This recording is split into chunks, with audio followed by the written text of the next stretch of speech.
ቆንጆ ነው። ዛሬ ዘይት ቆንጆ ነበር። ቆንጆ በተለይ ይሻላል፣ ከሌላ ጊዜ ይሻላል።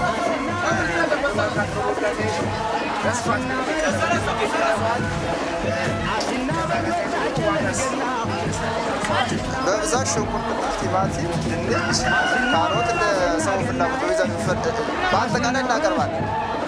ግን ለምሳሌ በብዛት የሚሸጠው ሽንኩርት ነው። አሁን ባህልን በተመለከተ ደግሞ የምንሸጠውን በአስተያየት ነው። በጣም በአስተያየት ነው የምናቀርበው። ሽንኩርት በ30 ብር፣ ድንችን በ30 ብር በጣም በተመጣጣኝ ዋጋ ነው የምናቀርበው። ቲማቲም በ25 ብር፣ ጎመን ደግሞ በ30 ብር በጣም አሪፍ ነው። በፍቅር ነው የምንሸኘው። ያው በተቻለ ዋጋ ያው በመግባባት በመስማማት ነው የምንሸኘው። ምሳሌ ማለት ነው። ይሄን በተመለከተ በጣም አሪፍ ነው። በጣም ህብረተሰቡ በጣም ነው የሚያመሰግነው። እንደ በአትክልት ተራ ዋጋ ነው የሚሸጠው ማለት ይቻላል። በቃ በዚህ ማለት በአትክልት ተራ ዋጋ።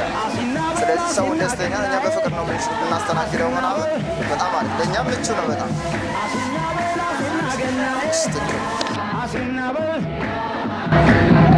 አሲናበል አሲናገናዬ አሲናበል አሲናበል በገና ጨዋታ አሲናበል አሲናበል አይቆጡም ጌታ አሲናበል አሲናበል አሲናገናዬ አሲናበል አሲናበል አሲናገናዬ